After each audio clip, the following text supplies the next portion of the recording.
அவர் ஆரம்பத்தில் சினிமாவில் பாலச்சந்தர்கிட்ட வாய்ப்பு கேட்டு போகிறாரு. பாலச்சந்தர் ராஜேஷை பார்த்துட்டு அவரும் தான் சொல்லியிருக்காரு, என்னையா நீ சிவாஜி மாதிரியே இருக்க அப்படின்னு சொல்லிட்டு ஒரு பெரிய வாய்ப்பு ஒன்று கொடுத்துருக்காரு. அதாவது வந்து அவள் ஒரு தொடர்கதைங்கிற படத்தில். அப்புறம் பார்த்தீங்கன்னா அந்த வாய்ப்பு வந்து கமலுக்கு கொடுக்கப்பட்டது. அப்போ அவர் பாலச்சந்தருக்கு மேலே ராஜேஷ் கொஞ்சம் சின்ன கோபங்கள் கூட இருந்துச்சு. என்னடா நமக்கு கொடுக்குறேன்னு ஒரு வாய்ப்பை சொல்லிட்டு கமலுக்கு கொடுத்துட்டாரு அந்த வாய்ப்பு அப்படின்னு. கமலுக்கும் ராஜேஷ்க்கும் நல்ல நட்பு இருந்துச்சு, ரொம்ப நெருங்கிய நட்பு இருந்துச்சு. இன்னும் சொல்ல போனால் ராஜேஷோட நிறைவேறாத ஆசைன்னு கூட நம்ம சொல்லலாம். அது என்ன அப்படின்னு பார்த்தீங்கன்னா, கமலை வச்சு ஒரு படம் டைரக்ட் பண்ணணும்னு நினைச்சாரு ராஜேஷ். KK நகரில் ஒரு பெரிய பங்களா கட்டி அந்த பங்களா வந்து சினிமா படப்பிடிப்புக்கு வாடகை விட்டார். முதல்ல வந்து ரியல் எஸ்டேட்டில் ஒரு இடம் வாங்கிக்கோங்க, அரை கிரவுண்ட் ஒரு கிரவுண்ட் வாங்கிக்கோங்க, தவணை முறையில் கட்டுங்க அப்படின்னு வந்து ஒரு ஸ்கீம் இன்ட்ரடியூஸ் பண்ணதே ராஜேஷ் தான். 50க்கும் மேற்பட்ட உலக நாடுகளில் 100 கோடிக்கும் அதிகமான ஆகாயம் தமிழ் பார்வையாளர்களுக்கு பேரன்பும் திருநன்றி.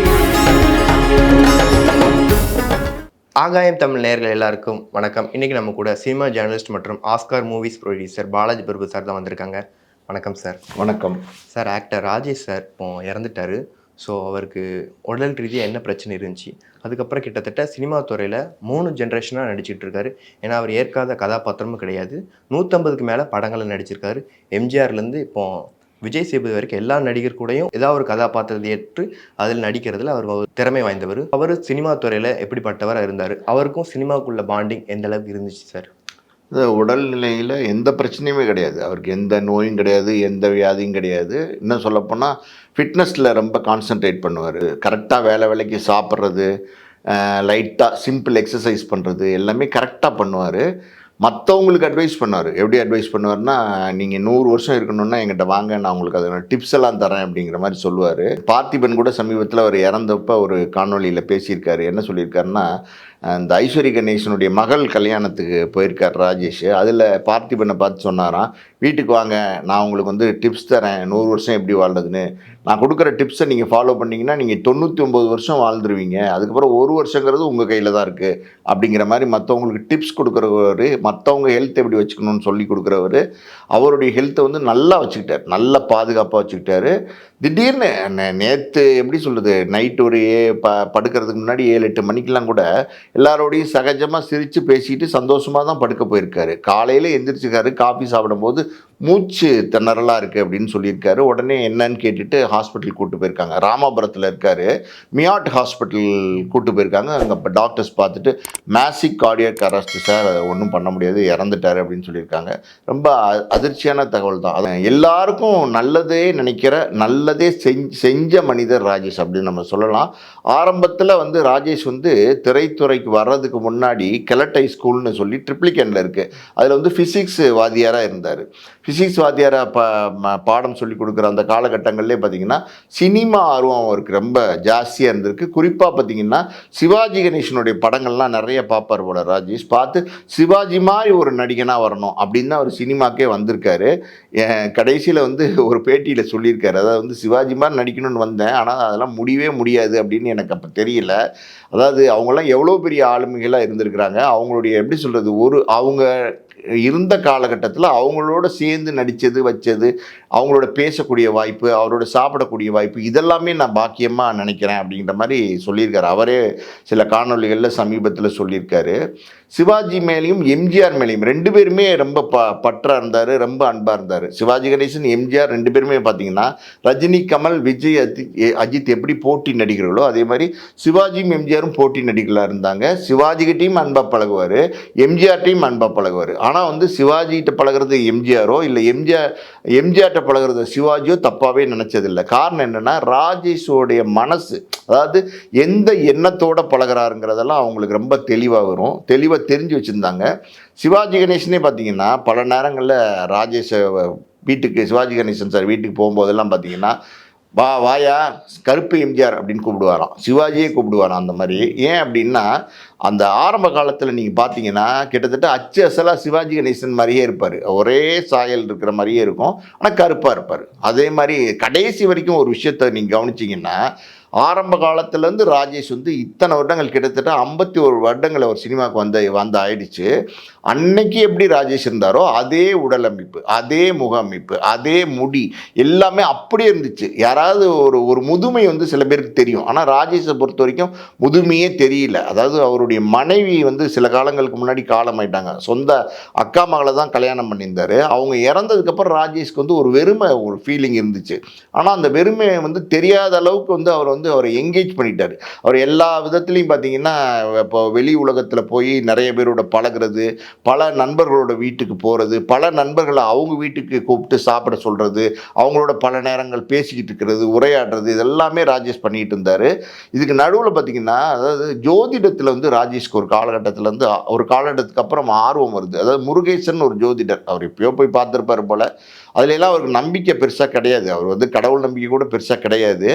கம்யூனிஸ்ட் கட்சியை சேர்ந்தவர். ஆனால் பார்த்தீங்கன்னா பிற்காலத்தில் கொஞ்சம் கொஞ்சமாக அந்த ஈடுபாடெல்லாம் அவருக்கு வந்துருச்சு. அதாவது வந்து ஒரு கிறிஸ்துவ மதத்தை சேர்ந்தவர், சர்ச்சுக்கும் போவார், கோயிலுக்கும் போவார், மாஸ்க்குக்கும் போவார். அந்தளவுக்கு வந்து யாரும் மதம் ஜாதி இந்த பிரிவினைலாம் என்றைக்குமே ராஜேஷ் வந்து பார்த்ததில்லை. இந்த ஜோதிடர் சொன்ன சில விஷயங்கள், இந்த முருகேசன்கிற ஜோதிடர் சொன்ன விஷயங்கள் ராஜேஷ்க்கு வந்து எப்படி சொல்கிறது, மனசில் ஒரு மாற்றங்களை ஏற்படுத்தியிருக்கு. ஏன்னா இவருடைய லைஃப்பில் நடந்த விஷயங்கள், நடந்துக்கிட்டு இருக்க விஷயங்கள், நடக்க போகிற விஷயங்கள் எல்லாத்தையுமே ரொம்ப தெளிவாக சொல்லியிருக்காரு அந்த ஜோதிடர். அப்போ அவர்கிட்ட எப்படி சார் இதெல்லாம் சாத்தியமாகுது, எப்படி இதெல்லாம் முடியுது, எப்படி சொல்கிறீங்க இவ்வளோ சரியா அப்படின்னு கேட்டு தெரிஞ்சு, அதுவும் இல்லாமல் அதில் ஆர்வம் வந்துருச்சு அவருக்கு. அதாவது இதை நம்மளும் கற்றுக்கணும், இதை நம்மளும் நிறைய பேருக்கு செய்யணும், சொல்லணும் அப்படிங்கிற மாதிரி ஒரு ஆர்வம் வந்து அதை வந்து ஜோதிடத்தை முறைப்படி கற்றுக்கிட்டார் ராஜேஷ். ஒரு காலத்துல எல்லாம் பார்த்தீங்கன்னா வெந்நீராடை மூர்த்தின்னு ஒரு காமெடியன் நடிகர் இருந்தார்ல, அவர் வந்து பயங்கரமாக ஜோதிடம் சொல்வார். சினிமாவில் பல பிரபலங்கள் வந்து அவர்கிட்ட போய் எப்படி இருக்கு என்னோட கையை பார்த்து சொல்லுங்கள் அப்படிலாம் கேட்பாங்க. அதே மாதிரி இப்போ சமீபத்தில் ராஜேஷ் வந்து நிறைய பேருடைய குடும்பத்தில் போய் நிறைய நல்ல விஷயங்கள், நடக்க போகிற விஷயங்கள்லாம் சொல்லிட்டு இருந்தார். இன்னும் சொல்லப்போனால் ராஜேஷ் வந்து கால்ஷீட் கேட்டு போகிறதோட ராஜேஷ்ட ஜோதிடம் கேட்கணுங்கிறதுக்காண்டியே நிறைய சினிமா பிரபலங்கள் போக ஆரம்பிச்சிட்டாங்க. ராஜேஷோட நம்பர் கிடைக்குமா அப்படிலாம் பல பேர் வந்து கேட்டு ராஜேஷை போய் பார்த்து என்ன நடக்கும் சார், எப்படி சார் இருக்கும் என்னோட வாழ்க்கை அப்படின்லாம் வந்து கேட்க ஆரம்பிச்சிட்டாங்க. நிறைய பேருக்கு நல்ல நல்ல உதவிகள் செஞ்சுருக்காரு. இது மட்டும் இல்லை, அதாவது ராஜேஷ் பொறுத்த வரைக்கும் ஒரு பன்முக கலைஞர் அப்படின்னு நம்ம சொல்லலாம். மிமிக்ரி பண்ணுவார். அதே மாதிரி பார்த்தீங்கன்னா நம்ம டப்பிங் பேசுவார். பல நடிகர்களுக்கு பல படங்களில் டப்பிங் பேசியிருக்காரு. அவர் மிமிக்ரி பண்ணதெல்லாம் நீங்கள் யாரும் பார்த்துருக்க மாட்டீங்க. பண்ணால் பிரமாதமாக இருக்கும், செம்மையாக இருக்கும். அந்த மாதிரி ஒரு எக்ஸலண்ட்டாக மிமிக்ரி பண்ணக்கூடிய ஒரு ஆர்டிஸ்ட்டு. நிறைய டேலண்ட் இருந்துச்சு அவருக்கு. நடிப்பை தாண்டி வந்து ராஜேஷ் வந்து ஒரு நல்ல மனிதராக இருந்தார். அதுதான் ரொம்ப முக்கியம் இங்கே. ஓகே சார், இப்போ நீங்கள் சொல்லியிருந்த மாதிரி அவர் வந்து என்னதான் சினிமா ஒரு பக்கம் இருந்தாலும் அவர் வந்து அரசியல் ரீதியாகவும் கலைஞருக்கும் அவருக்கு உண்டான நட்பு ரீதியான உறவு வந்து ரொம்பவே இருந்துச்சு. ஏன்னா அவர் ஹால்லையுமே ஸ்டாலின் அவர்களுடைய ஃபோட்டோ வந்து மாட்டியிருப்பார். ஸோ அவங்களுக்கு உண்டான பாண்டிங் எப்படி இருந்துச்சு சார்? இல்லை, ராஜேஷை பொறுத்த வரைக்கும் யாருமே வந்து எந்த அரசியல் தலைவருமே வந்து வேறுபாடு பார்க்க மாட்டாங்க. காரணம் என்னென்னா எம்ஜிஆரோட, சிவாஜியோட, கலைஞர் ஐயாவோட, அப்புறம் பார்த்தீங்கன்னா ஜெயலலிதா அம்மையாரோட எல்லாரோடையுமே நெருக்கமாக இருந்தார். ராஜேஷ் வந்து நெருக்கமாக இருந்தார். இன்றைக்கி நம்மளை முதல்வர் வந்து ஸ்டாலினோட கூட ஒரு நெருக்கமான ஒரு உறவு ராஜேஷ் இருக்குது. காரணம் என்னென்னா யார்கிட்டையும் எதையும் எதிர்பார்த்து போக மாட்டார். இது வேணும் எனக்கு, இதுக்காண்டி பழகிறேன், இது எனக்கு கிடைச்சா நல்லாயிருக்கும் அப்படிங்கிற எதிர்பார்ப்பெல்லாம் ராஜேஷ்க்கு எந்த காலகட்டத்திலையுமே இல்லை. எல்லாரோடையும் அன்பாக பழகுவார், எல்லார்கிட்டையும் பிரியமாக பழகணும், எல்லாருக்கும் பாசமாக இருக்கணும், எல்லாருக்கும் நல்ல பண்பாக நடந்துக்குவார். படித்த மனிதர் இல்லையா, அதனால் வந்து பார்த்தீங்கன்னா ராஜேஷ் வந்து ரொம்ப பண்பாளராக இருப்பார். ரொம்ப எப்படி சொல்கிறது, டைம் வரேன் அப்படின்னு சொன்னால் அந்த டயத்துக்கு போவார். டிசிப்ளினை ரொம்ப ஃபாலோ பண்ணுவார். ரொம்ப நேர்மையாக இருப்பார். பர்ஃபெக்ஷனிஸ்ட் அப்படின்னு சொல்லலாம் ராஜேஷ். அந்த அளவுக்கு வந்து ரொம்ப பர்ஃபெக்டாக நடந்துக்குவார். எல்லா விஷயத்துலையும் பர்ஃபெக்டாக நடந்துக்குவார்.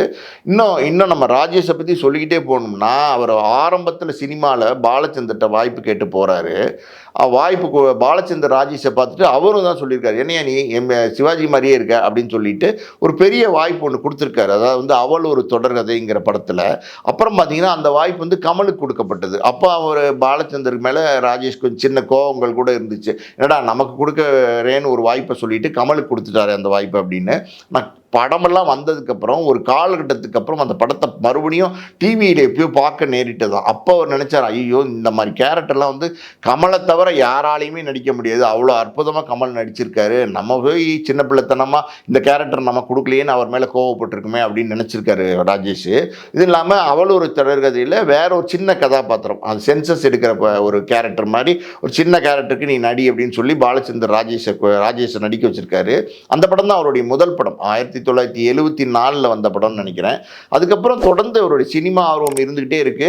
எங்கே அவர் வந்து தெரிய ஆரம்பிக்கிறார், எங்கே வந்து அவர் பிரபலமாக ஆரம்பிக்கிறார் அப்படின்னா, அதாவது கன்னி பருவத்திலேன்னு ஒரு படம். அந்த படம் வந்து பாக்யராஜ், அதாவது வந்து ராஜேஷ், வடிவுக்கரசி 3 பேர் நடிச்சிருப்பாங்க.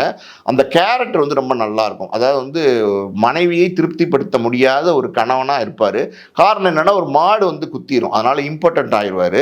அந்த கேரக்டரை அவ்வளோ பிரமாதமாக உள்வாங்கி, எப்படி சொல்கிறது, ரொம்ப பரிதாபமான கேரக்டர். அந்த பரிதாபத்தை அப்படியே ஆடியன்ஸ் கிட்ட கொண்டு போய் சேர்க்கிற மாதிரி நடிச்சிருப்பார். அதில் ஒரு பாட்டு ஒன்று வரும், பட்டு வண்ண ரோசாவே அப்படின்னு. அந்த பாட்டு இன்றைக்கி நீங்கள் கேட்டிங்கன்னு வச்சுக்கோங்க, எக்ஸலண்ட் சாங்கு. அந்த சாங் வந்து ராஜேஷ் தான் பாடியிருப்பார் படத்தில். அந்த பாட்டை கேட்டாலே ராஜேஷ் பாடின அந்த ராஜேஷோட ஞாபகம் வந்துடும். அந்த அளவுக்கு வந்து அந்த பாட்டு ஹிட்டாச்சு. அவர் பாடி அந்த பாடல் மூலமாக ரொம்ப பிரபலமானார். அதுக்கப்புறம் அதே பாக்யராஜோட படம் அந்தேழு நாட்களில் வந்து ராஜேஷ் நடித்தார். அந்த கிளைமேக்ஸ் காட்சி அதை யாருமே மறந்துருக்க முடியாது. அதாவது வந்து அம்பிகா வந்து பாக்யராஜோடைய காதலியாக இருப்பாங்க. அப்புறம் ஒரு காலகட்டத்துக்கு அப்புறம் வந்து பார்த்திங்கன்னா, அம்பிகா வந்து ராஜேஷை திருமணம் செஞ்சுப்பாங்க. ராஜேஷ் அந்த படத்தில் திரைப்பட தயாரிப்பாளராக நடிச்சிருப்பார். அப்புறம் இவங்க வந்து அம்பிகா ஒரு காதலில் இருக்காங்க அப்படிங்கிறத தெரிஞ்சு ராஜேஷ் வந்து பாக்யராஜை கூப்பிட்டு நீ உன்னோட காதலியோட போயிரு அப்படின்னு சொல்லுவார். அப்புறம் பாக்யராஜ் சொல்லுவார், அதாவது வந்து என்னுடைய காதலி உங்கள் மனைவியாகலாம், உங்களுடைய மனைவி எந்த காலத்துலையும் என்னுடைய காதலியாக முடியாது அப்படின்வார். அந்த அந்த அந்த டயலாக்கெல்லாம் சொல்லும் போது அந்த பர்ஃபார்மன்ஸ் ஒன்று இருக்குது பார்த்தீங்களா, அது வேறு மாதிரி ராஜேஷ் கொடுத்துருப்பாரு. அந்த படம் அந்த பெரிய பேர் சொல்கிற படமாக ராஜேஷ் அமைஞ்சிச்சு. நான் சொன்னேன்ல, பாலச்சந்தர் வந்து ஒரு சின்ன கதாபாத்திரத்தில் அறிமுகப்படுத்தினாருன்னு சொன்னேன்ல, அவள் ஒரு தொடர்கதையில்.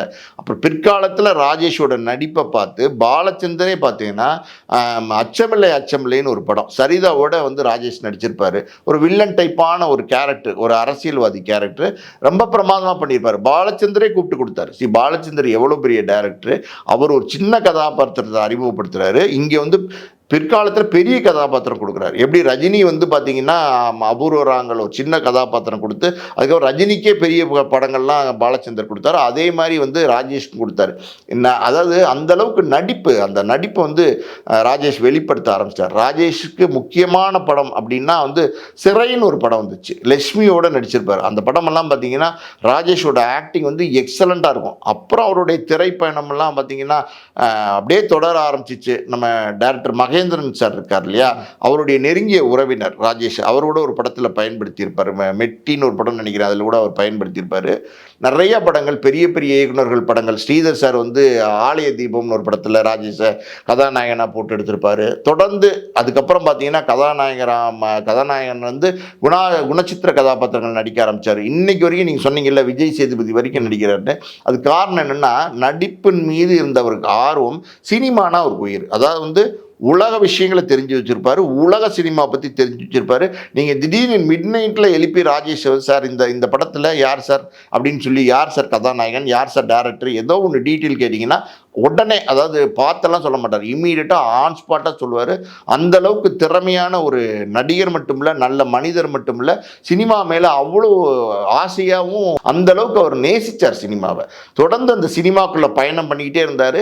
கடைசி அவருடைய இறுதி மூச்சு வரைக்கும் பாருங்களேன், ஒரு காலகட்டத்தில் சினிமாவில் நடித்தார். அதுக்கப்புறம் டிவி சீரியல் வாய்ப்பெல்லாம் வர ஆரம்பிக்குது, அதுலேயும் நடித்தார். பல சீரியல்ஸில் நடிச்சிருக்காரு. இன்றைக்கி ராஜேஷ்னா மறக்க முடியாத ஒரு நட்சத்திரம் அப்படிங்கிற மாதிரி பேர் எடுத்துட்டார். சார், இங்கே முன்னாடி சொல்லி இந்த மாதிரி அவ்வளோ ஒரு தொடர்கதை படத்தில் வந்து இவர் நடிக்கிறது கமல் சார் நடிச்சிருந்தாரு. அப்போவுமே இவரோட ஈக்குவலான ஆக்டர்ஸ் பார்த்தா ரஜினி, கமல். ஸோ அந்த ஜென்ரேஷன்ஸில் அவங்களுக்குள்ள போட்டி பரம்பலாம் இருந்துச்சா சார்? யாரு? ரஜினி கமல் சாருக்கும் ராஜேஷ் சாருக்கும்? இல்லை ரஜினி கமல் வேற கேட்டகரியில் இருந்தாங்க. ராஜேஷை பொறுத்த வரைக்கும் எப்படி சொல்கிறது, ரஜினி கமல்லாம் எப்படின்னா ஒரு சூப்பர் ஹீரோஸ் அப்படின்னு சொல்லலாம். ரஜினிலாம் சூப்பர் ஸ்டாரு, கமல்லாம் உலக நாயகன் அப்படின்னு சொல்லலாம். இந்த கமலை பற்றி பேசும்போது கமலுக்கும் ராஜேஷ்க்கும் நல்ல நட்பு இருந்துச்சு, ரொம்ப நெருங்கிய நட்பு இருந்துச்சு. இன்னும் சொல்லப்போனால் ராஜேஷோட நிறைவேறாத ஆசைன்னு கூட நம்ம சொல்லலாம். அது என்ன அப்படின்னு பார்த்தீங்கன்னா, கமலை வச்சு ஒரு படம் டைரக்ட் பண்ணணும்னு நினச்சார் ராஜேஷ். கமல் மேலே அவ்வளோ பாசம், அவ்வளோ பற்று, கமல் நடிப்பு மேலே அவ்வளவு இன்வால்மெண்ட் ராஜேஷ்க்கு. அதனால் கமலை வச்சு நம்ம ஒரு படம் பண்ணணும், வேற யாரை வச்சு நினைக்கல, கமலை வச்சு ஒரு படம் டைரக்ட் பண்ணணும்னு நினச்சாரு. அது வந்து கடைசி வரைக்கும் நிறைவேறாமல் போயிடுச்சு அப்படின்னு நம்ம சொல்லலாம். Okay sir. சார் ஒரு காலத்தில் தமிழ் சினிமாவை பொறுத்த வரைக்கும் பார்த்தா அப்போ நடித்த ஆக்டர்ஸ் எல்லாருமே ஒரு கட்டத்துக்கு அப்புறம் அவங்க வந்து சீரியலில் நடிக்கிறது வழக்கமாயிருச்சு. ஏன்னா முன்னாடி பார்த்தா அம்பிகா மேமாக இருக்கட்டும், அதுக்கப்புறம் டெல்லி கணேஷ் சார், ஸோ இந்த மாதிரி சொல்லிட்டு போகலாம். ஸோ அந்த வரிசையில் ராஜேஷ் சாருமே சினிமாவில் நடிச்சுக்கிட்டு இருக்கப்போ ஒரு காலகட்டத்துக்கு அப்புறம் சீரியல் நடித்து கிட்டத்தட்ட ஒரு நல்ல ஒரு ரீச்சுமே அவர் கிடச்சிருக்கு. அவர் சினிமா துறையிலேருந்து சீரியலுக்கான ரீசன் என்னவா? இல்லை அவர் சினிமா துறையிலேருந்து சீரியலில் நடிக்கிறோம், சினிமாவில் நடிக்கிறோம், சீரியல் நடிக்கிறோம், இந்த பாகுபாடெலாம் அவர் கிடையாது. அவருக்கு வந்து நடிக்கணும். அந்த மாதிரி அந்த எப்படி சொல்கிறது, சினிமா மேலே வந்து அவ்வளோ ஆர்வமும் ஆசையும் அவருக்கு இருந்துச்சு. ரொம்ப வெளிப்படையாக சொன்னால் ஒரு சின்ன பிள்ளை எப்படி ஆசைப்படுமோ அந்த அளவுக்கு ஆசை இருந்துச்சு அவருக்கு சினிமா மேலே. அதனால தான் சீரியல் எல்லாத்துலேயுமே தொடர்ந்து நடிச்சிட்டு இருந்தார், எல்லாரோடையும் தொடர்பில் இருந்தார். இன்னும் ராஜேஷை பற்றி சொல்லணுன்னா பல தகவல் சொல்லிட்டு போகலாம். அதாவது வந்து முதல் நடிகர் அவர் தான். அவர் எப்படி சொல்லலாம்னா KK நகரில் ஒரு பெரிய பங்களா கட்டி அந்த பங்களா வந்து சினிமா படப்பிடிப்புக்கு வாடகைக்கு விட்டார். நிறையா படப்பிடிப்பு வந்து ராஜேஷ் வீட்டில் நடக்கும். ராஜேஷோட வீடு அப்படின்னாலே ரொம்ப பாப்புலர். அந்த அளவுக்கு வந்து அந்த எப்படி சொல்கிறது, சினிமா அது ஒரு பக்கம் வருமானம் கொடுக்குது. சில நேரங்களில் சினிமாவில் வாய்ப்பு இல்லாமல் இருக்கும், வருமானம் இல்லாமல் இருக்கும். ஆனால் நம்மளுடைய எப்படி சொல்கிறது வாழ்க்கை தரம் அதை சரியாக வச்சுக்கணும் அப்படின்னா நம்ம சில விஷயங்களை செய்யணும் அப்படிங்கிறது யோசித்து அவன் செய்யக்கூடிய ஒரு நடிகர் ராஜேஷ். அதாவது வந்து சில பேர் நினைப்பாங்க சினிமாவில் இன்னைக்கு நிறைய படங்கள் வந்துட்டு இருக்கு, தொடர்ந்து வருமானம் வந்துட்டு இருக்கு, அடுத்து என்னன்னு போயிட்டே இருப்பாங்க. ஆனால் ராஜேஷ் வந்து அன்னைக்கே சில விஷயங்களை கணிச்சார். என்ன கணிச்சார்னா சினிமா நாளைக்கு வந்து நமக்கு வாய்ப்பு குறையும் போது நம்மளுடைய வாழ்க்கை தரம் வந்து குறைஞ்சிடக்கூடாது அப்படின்னு சொல்லி நான் சொன்ன இந்த ஷூட்டிங் படப்பிடிப்பு விடுறது, அது இல்லாமல் ரியல் எஸ்டேட் தொழிலில் பண்ணார். ஒரு காலத்தில் பார்த்தீங்கன்னா ராஜேஷ் வந்து ரொம்ப பீக்காக இருந்தார். ரியல் எஸ்டேட் தொழிலில் வந்து ரொம்ப கொடிகட்டி பறந்தார். நிறைய அந்த நேரத்தில் வந்து பார்த்தீங்கன்னா 90 ஆரம்ப காலத்துல எல்லாம் பார்த்தீங்கன்னா ரியல் எஸ்டேட் பூம் ஆகிட்டு இருந்துச்சு.